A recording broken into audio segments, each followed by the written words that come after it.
Shoot for the moon, and welcome everybody to another episode of the Lunch Table Podcast. For this episode, we are looking back at Hello Tomorrow Season 1. All the good things and bad, take it as you will. But we have a lot of thoughts, a lot of spoiler-filled thoughts, so just be warned. But Akram, we've been talking a lot about this series, good and bad, so give me your overall thoughts and what you enjoyed about this series in general. They certainly shot for the moon. I think they missed the mark.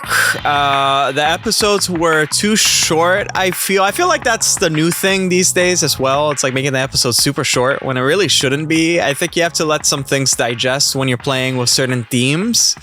It does feel like there is a strand or a string of themes that are coherent, but applied in this type of setting, I feel it just becomes really not cohesive, uncohesive. And it's unfortunate. Where do you feel like they kind of like fell out? Because I feel like the first 3 episodes were really strong. Bro, remember our review? It was like we were gave loving it like high marks. Yeah, it was like really cool. I think they set up the world perfectly. It was like a lot of cool like futurism shit. Even just like the introduction of Joey was really cool, and just like this whole business. And then I don't know, maybe it was episode 4 or one of the later ones. It felt like, I don't know, very less. It didn't pull me in as the first 3 did. Something about it, I don't know. Yeah, I think. Well, at first, perhaps it was kind of hard to get the theme down pat. I keep referring to the theme, everybody, because it's one of those shows where if that's its substance, the other stuff, they kind of get rid of the shiny aspects of it. It's just more in the background, like the retro-futurism. It's just there. And our older reviews, we were saying that, it's really a story about a father and trying to rekindle something with his son and this and that. And then we figured out it's about the dream, selling the dream. It's better to kind of live in this lie. A lot of people are disillusioned with their life.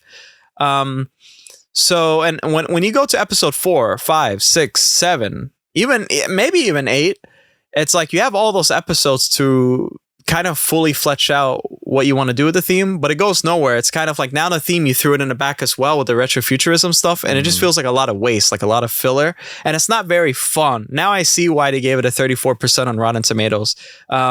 If they had done what they did for I'd say episode 1 to 3 and episode 9, if they kept that going somehow, then I think it'll be worthy of a season 2 perhaps, but I'm just not looking forward to it. I think the cast is great though. I think the cast is really funny. They're pretty witty and charismatic. I keep referring back to Robert Zemeckis. There's sometimes I refer to that because it feels like a very early 2000s way of portraying these characters.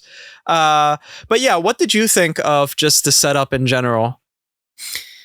The setup, like I said, was fine how it started, and yeah, I agree. Like, when we talk about the theme, it was definitely about family. I mean, the whole 50s consumerism was kind of also, relevant and present. But at the core of the show was Jack and Joey, and they had a lot of screen time, and a lot of it worked. And I really, it was believable that, they were, father and son. I think, certain episodes felt like it was more about them, and like the side characters kind of had their own thing, but it didn't really go anywhere with them. Right. And then at the end, I was just so confused with Joey. Like, maybe it's because like he felt like, I don't know, he wanted at the end of the day to have a father despite all the bullshit that Jack did. Right. But I just couldn't understand. Like, he had the evidence. Like, why not just turn him in, right?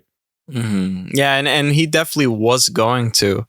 But like I said, I feel like if they just had the episodes, if the runtime was a little bit longer, they could have played with the back and forth. But when they're so short and then you have to wait a week, then it just feels like a thing they kind of wasted. It didn't really go anywhere. And also, I wanted to give like a little commentary on the side characters, because for the most part, I felt that Lester and Myrtle were used improperly. They kind of felt like a nuisance to the actual episode. It was just like, chore just to watch these two. They were great in their roles, but at the end, the outcome was that, okay, Lester dropped his job and he wanted to, just be in love with Myrtle, like stay in love, be in that lie, because ignorance is bliss. That's great. So now I'm happy in a way, instead of always trying to do my job and everyone else is having fun, right? But it's like, you make these characters into a nuisance. Now we're kind of annoyed by them too, because we want to see Jack in a way win, right? He's our main character, so we're already annoyed with Lester. And then they shoehorn this change of mind at the very end, rather than actually showing episode by episode like his change of perspective.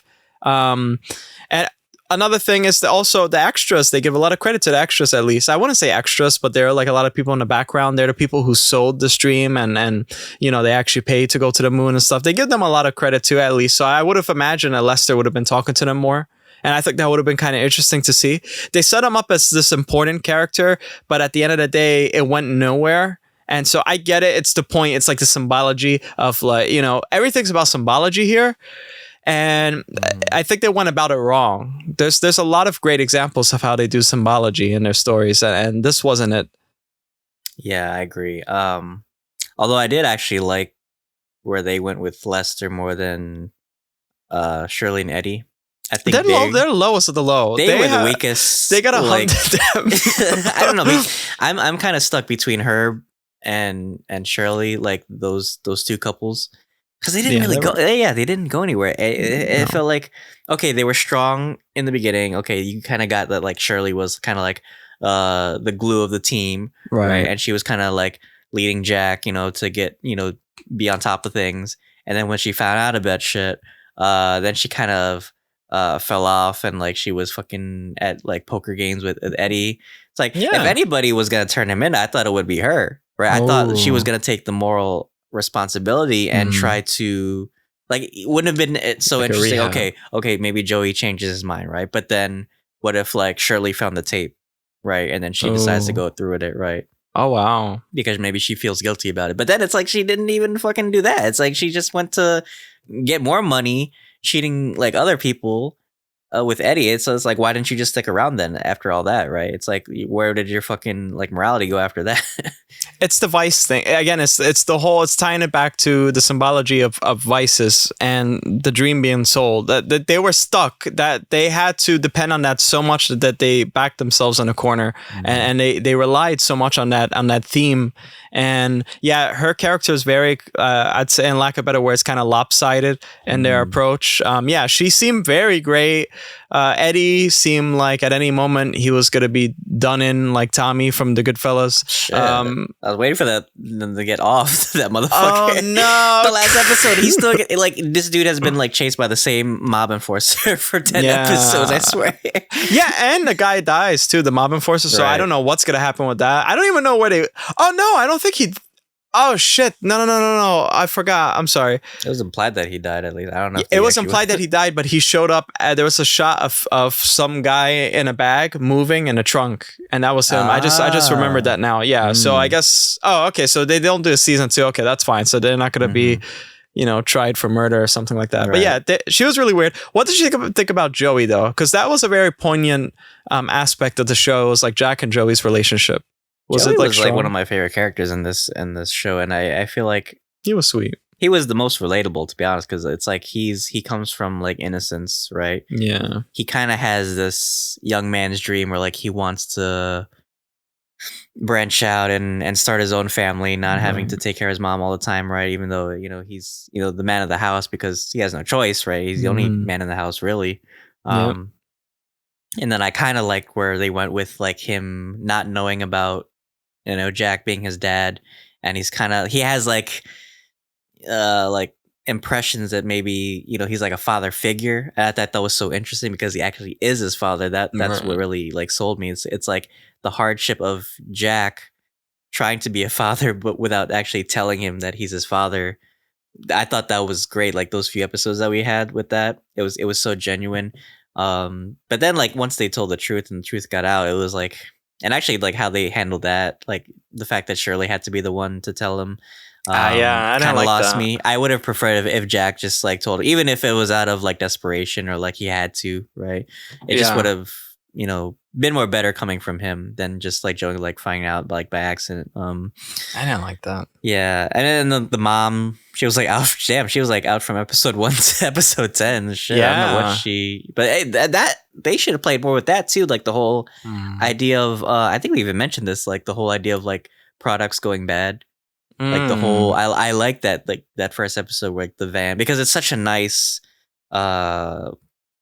like foil. It was like a nice neighborhood. Everything's like handy dandy, and then this kind of automated truck like backs into her without them not realizing it. I think they should have played more with that, actually, like the whole idea of like consumer products, like the idea of, I don't know, just negligence in a way, right? Like a lot of companies now, you kind of see it's like and in a way they kind of play with that too in this show, like the whole idea of like them not really caring about their customers as they should, right? But I feel like, and it worked in the first couple episodes, like the whole futurism thing being in the background. I thought that was fine. I like how they played with it. They do kind of like throw like a few like cool like techie things in between dialogue scenes. I thought that was cool. I think they should have pushed that. But then after like episode 3 or 4, we kind of just lost that, and it was just like, okay, cars and robots. Okay, that's it, right? Yeah.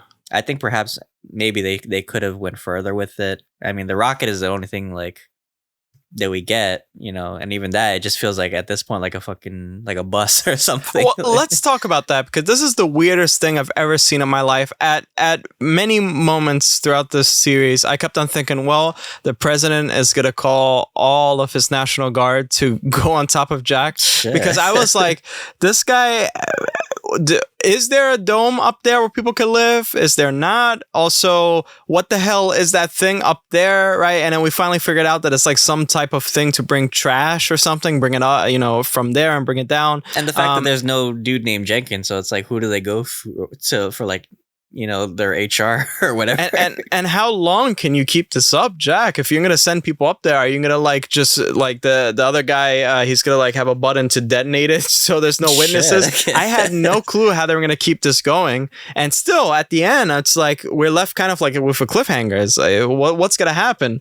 I know that it's about being blind on purpose and just trying to make yourself happy and pursue something, because there's something there. It makes life worth living, but it wasn't very realistic, because I kept thinking, the president, the government has to know about this. This is something like you have to go through so much shit just to learn how to drive a helicopter. Right. How the hell you're going to send all these people on a rocket ship with some guy at a trash place and there's no repercussions? That like legally authorized? I have no clue. That blew my mind. I was like thinking, what the hell is going on? So I don't think they were really upfront with it.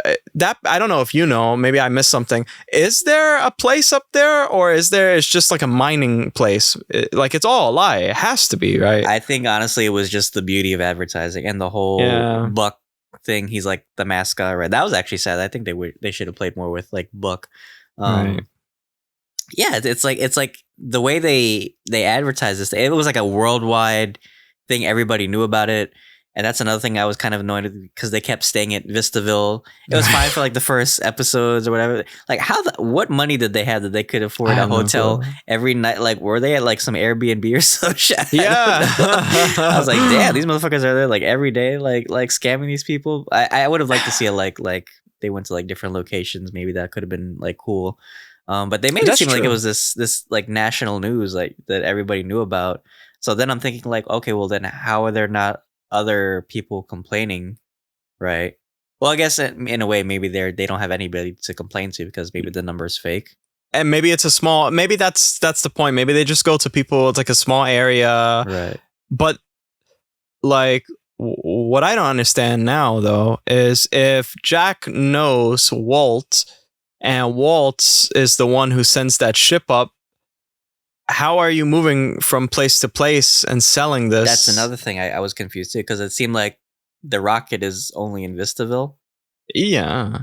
Unless he has a different location, because he said that rocket was like a trash thing or like a cargo ship. So maybe they have other rockets. I don't know. Maybe he's like lobbying like these pilots or whatever from different locations. But it's like you have to be like very strategic, like where you market these. Right. No cities for sure, and that's the thing. This place is like this show is very limited in a sense of like setting. It's oh my god, I think it's only like 5 places we've seen really. Yeah. Like it's almost like a soap opera opera. Yeah, well, kudos to Billy Crudup though, because unless we're like complete morons, we just got sold the dream too, Right. that he was such good at lying that we just don't know. I think that's one of the He's highlights great. of this show was Yeah. Billy Crudup. I think He's great. he was such a good liar in a way. Yeah. He's kind of like double acting. He's Yeah. playing a con man, right? I think like every time he talked, it was like, what do they call it? Like a unreliable narrator. You just couldn't trust anything he says, right? Because anything he says is obviously a pitch, right? Yes. And that's what I love about the later episodes actually, because every time he tried to get closer to Joey kind of already knew, he knew the businessman before he knew his father, right? So it's like he can't really trust anything he says because it's like he's just gonna end up roping him back into this business, right? Mm-hmm. Yeah. What did you think of like the? What I found weird was the dynamic between Jack and his mother and the wife. I was really surprised because in the beginning, I forgot it was episode 4 or episode 3. It was like Jack's gonna stay because he wants to do right. But then you don't see him really visiting his ex-wife. You don't see, like, she's just there. And also the same thing with Joey. Joey's like, fuck it. And he just like making money with Jack. Well, what I want to know is how, well, he kept visiting his mother in the first couple episodes. And then his mother just got like out and about, like in the last couple episodes. Like she was like in the hospital. She was visiting John. Like how the hell did they just let her go like that? It's like, what was the point of him visiting her if she could just like go out freely, right? Shit, I didn't even think about that. Yeah. Yeah, I mean, it could have been interesting to see like flashbacks of like Joey's like childhood.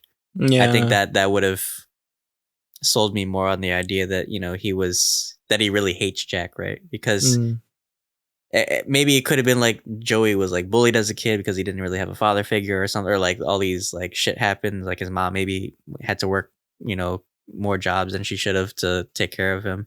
That could have sold me more on the idea that he really struggled, without having Jack, right? That seemed like he was doing fine. I mean, they had a house together. Yeah, this nice neighborhood. I think it's still whatever the show's trying to push, it goes beyond the physical. I think it's more about the ideal. What did you think about Herb and his wife? They were just so like hilarious together. I don't know. I feel like they are actually like caricatures of this world. They're kind of like these like, I don't know, because like Herb, he's definitely like the stereotype like salesman. In a way, he's kind of like drinking the Kool-Aid of like, oh yeah, this is what I need to do, and I need to impress Jack to get that promotion, right? And then his wife is kind of like, oh yeah, I need to have babies and start this family, right? She's kind of like manipulative in a way. Actually, she has the pants. Yeah. She's like the breadwinner, right? I like the episodes. Actually, I like that. Well, there was one scene where like Herb was talking to Myrtle about like because he knew that oh yeah, like her husband was like cheating or some shit, right? And he was like very down to earth. Those moments they should have pushed more. I actually would have liked to see like Herb and Myrtle maybe or Herb realizes his wife isn't like the best fit for him. Ooh, yeah, and maybe Lester could join in one. Shit. I feel like we're writing the fucking script at this point. Shit. Yeah, I mean, the show. I wouldn't recommend it to people really. It's very boring. Not gonna lie, it's nice. It's a very like innocent type of show. But is it like something you need to see right away? I don't think so. I think Apple TV Plus doesn't think so as well, because if you go and you see their dashboard, you don't really see the show out and about. I think it's really one of those shows that is a hit or miss. I kind of think it's miss, but with good intentions. It's like I feel like Greg, you're good, but you're not that good. Like it has good quality stuff.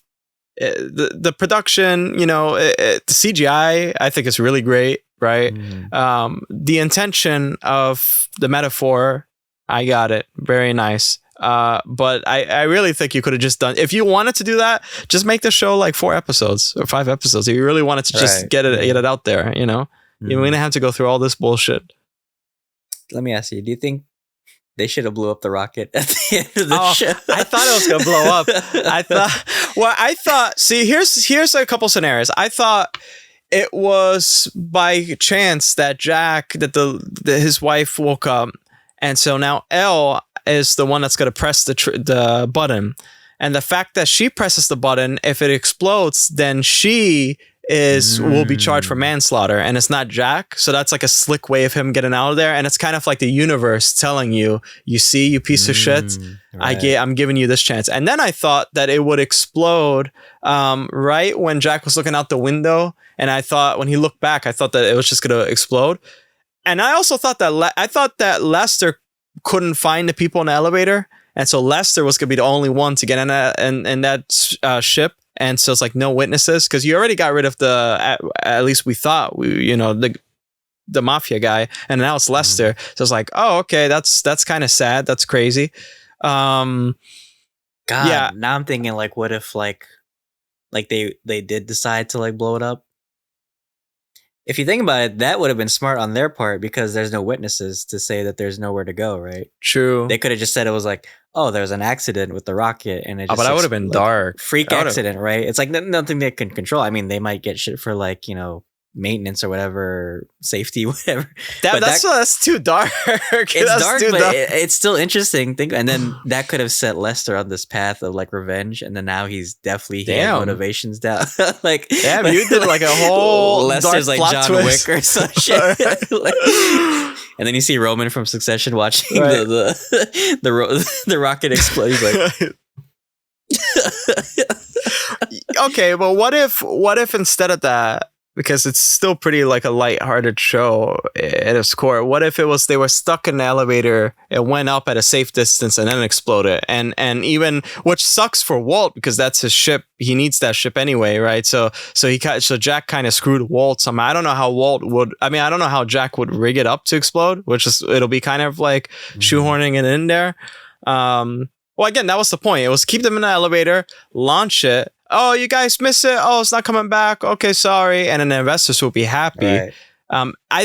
I think that'll actually, if it exploded, that would have run counter to what Jack wanted to do, because the investors needed to see it go up successfully, right? That was the point. But at the same time, it's like, how long can you keep up the game of like, oh, there's all these coincidences where you just can't make it because of all these delays, right? So I feel like the rocket exploding would have solved that, at least for Elle, right? Because it's like, oh, well, now nobody's going to question anything anymore because there's nobody to question. Well, this is what I'm saying. This is the problem with the show, is that and like in the writing, they will keep, if there was more episodes, they will keep making these excuses, because again, the point is being sold the dream, and then these people, they're not stupid, they're just disillusioned. That's why all these people they're coming from troubled backgrounds, and so they're gonna keep going with it, right?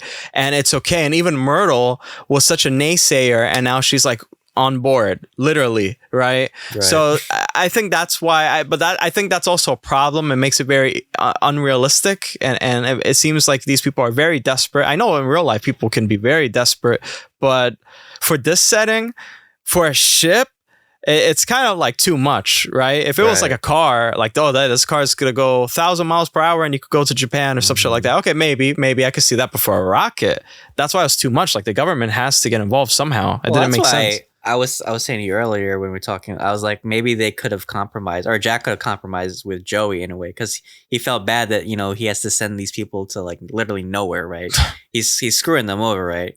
But he still has this rocket launch, otherwise it just proves it's fake, right? So what if he just like bought this studio or whatever? He dressed up this little town or whatever to make it seem like it's the moon, right? I mean, it's pretty like, if you could have fucking flying cars and robots, you could dress a town up to look like the moon, right? Yeah. So what if he dressed it up and then, you know, it's still like he gave them something, right? It's not what he promised, but they're still happy. He still delivered on the idea of happiness. They have a new life together. They build this community. But then for season 2, if they wanted to, people start questioning things and they start realizing, oh well, this isn't what it seems, right? They're starting to dissolve that disillusion, right? They start thinking, oh, okay, well, this is what we wanted, and then that's where like the trouble seeps in, right? Because he's trying to still keep the idea of happiness, but at the same time, he doesn't want this to leak out because then the whole charade, breaks down. The whole business breaks down, right? That's a perfect parallel to society and the government in a way. It's like if this collapses, if these people do a horrible job, a lot of things will collapse as well. Exactly. This is a perfect, this could be like the theme for the next season. Absolutely. If they were to try to do it. I just don't think they have the perfect idea. I just really don't think they have the numbers. I don't think it's in their favor to continue with it. I really don't see it coming back. And I do kind of see like this is a one-off in a way. I mean, things were left open. Very open. Still, yeah. Yeah. I mean, I could imagine like Jack's going to be running there. That's kind of hard though, because how are they going to evacuate the people when the land's back down? Right. Well, even just the whole like the family thing with the mom coming back, it was like, okay, well, are they gonna be a family now? Are they not gonna be family? Like she has like dementia now, or like she's having weird fades of like memory, so she doesn't even remember Joey. So it's I don't know. I think the point was the gig. The what do you call it? The jig or the gig is up, right? It makes sense for those people to land back down. We saw Herb; he was like tearing up. And he tries to control his tears.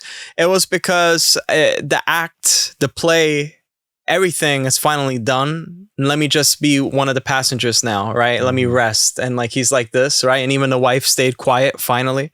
And then for Jack, he made a good choice going back to the mom, but the mom had problems and she kept on forgetting, and she finally remembered that not every moment was happy. And so he looks out again and he sees that, well, the thing that he tried to manifest is right up there. It kind of looks real.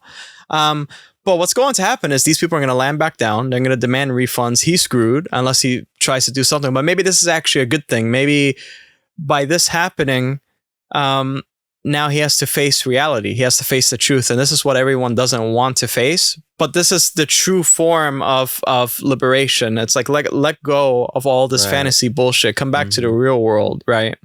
So I see how it will end in season 1, and that's it. Because anyway, he still have Joey. I mean, I could see them working it out.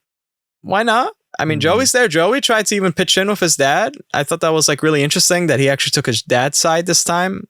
In a way, it's kind of like Joey is the real one here, because Lester actually isn't the real one anymore. It's actually Joey, because you would think Joey turning on his dad will make him a more fulfilled character. It does not. Joey, what I said is liberate yourself, let go of this fantasy, or let go of the past. Joey let go of his past, and now he has his dad with him. And if the dad is great and is nice, he has his dad. The dad's willing to go back to the mom. In a way, it's like a happy ending for Joey. But Jack, he doesn't want to be like his father. He doesn't want to be disappointment. So that's lingering over his head. Do you think perhaps Jack changed his mind about the whole, like, having them in the elevator thing? Because there was a scene that really got me. It was like when Walt said, your dad would be proud, right? And that got me thinking maybe when he heard that, he didn't want to go through with this thing because it would have felt disingenuous to Joey, right? He would have been like exactly like his own father, right? Do you think that perhaps like that's what changed his mind? Probably.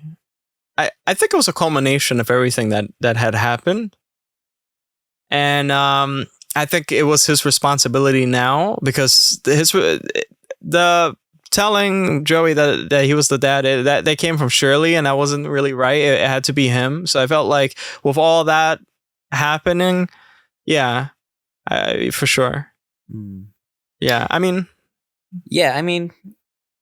I wasn't a fan of how it ended. It was very cliffhangery, and it didn't resolve a lot of things, like I said in the last episode review. But I think when you look at like everything aside, I think it does a lot of cool things. Like I disagree. I think people should watch this show. because maybe they'll get something from it, even if they think the story is weak. Because it has. I mean, no, I'm serious. Like, they should watch it so that they feel like mad and they change it to a different. He's so stupid. No, you're right though. Right. Yeah, that's true. Because no, I never say don't watch something, because it's like a lot of people put time and effort into these things, and True. the actors are incredible. Whatever you think about the story. Yeah, I think it'll appeal to a lot of certain people, but I think overall, I mean, it was fun to watch every episode. I think just the world building, like I said, was really strong. I think they just should have pushed it further. Perhaps the story was weak, but it still has great character moments. I'm not gonna lie, and great arcs for certain people. Certain characters more than others, I'd say. But yeah, I mean, if I had to rate this series, probably I'd give it 8 out of 10. How would you feel? I think I'll give it a solid 7 out of 10. The whole like episode by episode, I think I'll give it like a solid 7 out of 10. I mean, that's not bad. It's just okay. Again, if the episodes were that short, just again cut down the episode count and do your theme thing, and that's it. Be done with it. It kind of feels like they overstayed their welcome from episode 4 to episode 7.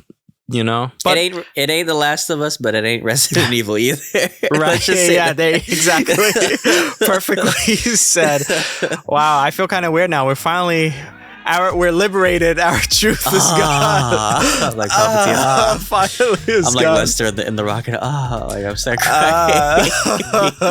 Lester sabotages the rocket somehow. Lester goes in the rocket and he's like, Air Jordan. Air Jordan. Hey, yeah, shout out to our Air review, guys. Check out our Air review. Maybe it's a little bit more palatable, so check that out. But Dylan, why don't you take us away? Well, thank you guys for watching all our Hello Tomorrow reviews. We appreciate all your support for this channel, and thank you for watching this review as well. Check us out wherever you watch your podcasts: Apple Podcasts, Spotify, Anchor, YouTube, wherever you listen to us. Check us out on Instagram. You could watch our ugly mugs comment every day. But yeah, thank you so much, and until then, thanks for having lunch with us. Shoot for the moon, finally. I'll see you guys. They didn't even shoot for the moon, so where you going? They shot for they just La shot. Vista.